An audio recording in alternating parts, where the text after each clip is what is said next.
ग्वालियर और आसपास की अनेक यात्राओं के बाद भी गोपाचल पर्वतमाला छूट गई थी। एक डेढ़ दिन की भाग दौड़ में जितना समेटता हूं उतना रह जाता है। जो रह जाता है वह बुलाता है। एक अर्थ में रह जाना आवश्यक भी है। सुबह 9 बजे पर्वतपाद के आगे मैं खड़ा था। नीचे नया जैन मंदिर बना है, ऊपर गुफा मूर्तियां हैं। गुफा मूर्तियों तक पहुंचने के बाद एएसआई के संरक्षित स्मारक की पट्टिका मिलती है। लगभग 60-70 विशाल सोपानों पर चढ़ता चला गया। दोनों ओर विंध्य की मोहक वनमाला है। कांतार कानन न जाने किस स्वप्न में डूबा रहता है। सन्नाटा सन्नाटे को बुनता है। विहग उसे यदाकदा तोड़ जाते हैं। ऐसा लगता है जैसे प्रकृति देवी गायन से पहले अपना तान पूरा साध रही हो। गोपाचल की सीढ़ियां सुरम्य हैं। वन से घिरी हुई सीढ़ियों पर धूप छांव की रंगोली रची जाती है। विरल मोहक साहचर्य है।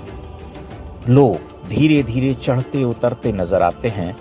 यहाँ आकर न जाने क्यों इस सन्नाटे में कुछ बोलने की इच्छा बलवती हो जाती है। इसका मौन बड़ा पवित्र है। मैं उसे खंडित करता हूँ। लोग ठहर ठहर कर मुस्कुरा कर मुझे देखते हैं। विंध्याचल की पीठ पर गुफाएं गढ़ी गई हैं। उन गुफाओं में विशाल प्रतिमाएं प्रतिष्ठित हैं। आक्रांताओं ने अधिकांश के मुख तोड़कर सपाट कर दिए गए हैं। कुछ तीर्थंकरों की प्रतिमाएं पूर्ण मिलती हैं। ऐसा लगता है जैसे मूर्ति भंजकों के लौट जाने के बाद दोबारा गढ़ी गई। छत पर कमल दल शोभित है। सिरदल पर पंक्तिबद्ध गज मिलते हैं। कई प्रतिमाओं के साथ वृषभ उत्कीर्ण है, ठीक वैसे ही जैसे नंदी महादेव के सम्मुख मिलते हैं। यत्र तत्र स्वयं महादेव भी हैं। 26 छोटी बड़ी गुफाएं हैं। पहली गुफा के पास जल का स्रोत है। बावड़ी है एक पुरानी सी। पुरानी बावड़ियां कविता सरीखी होती हैं। भीतर झांकने पर समय का पहिया उल्टा घूमने लगता है। भीतर रुका हुआ स्तंभित जल हो तो कुछ टूटन सी होती है। काइयों पर काल सोता रहता है। बहता हुआ सोता हो तो बूंद बूंद कथा सी कहती मालूम पड़ती है। गोपाचल कुछ कम लोकप्रिय है। वहां से आप किले में नहीं जा सकते। पर्यटक किले तक जाकर लौट आते हैं। वहां मेला है। यहाँ कुछ अकेलापन है। कम भीड़ होती है।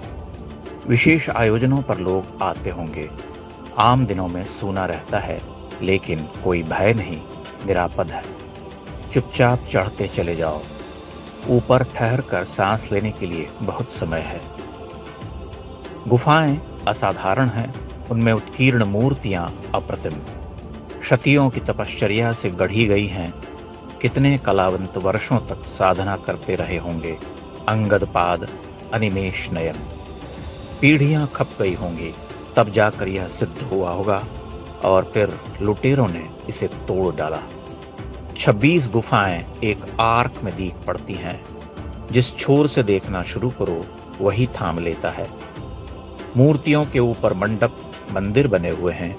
नीचे चतुष्टिकाएं मिलती हैं। जो जैन परंपरा से परिचित नहीं, वह इन्हें हिंदू तीर्थ ही मान बैठेगा। समानताएं सहज हैं। गोपाचल के साथ ही सिद्धाचल की गुफा मूर्तियां भी अनन्य हैं। वे किले के ऊपर गढ़ी गई हैं। कुछ अत्यंत विशाल मूर्तियां हैं, सुरक्षित भी रह गई हैं। इन गुफा मूर्तियों को 1500 वर्षों के अंतराल में गढ़ा गया। ये न केवल अपनी संरचना में विशिष्ट हैं, बल्कि हिंदू जैन परंपरा के साहचर्य का शाश्वत प्रमाण भी हैं, और इस सत्य का निर्मम उद्घाटन भी करती हैं कि आक्रांताओं ने दोनों को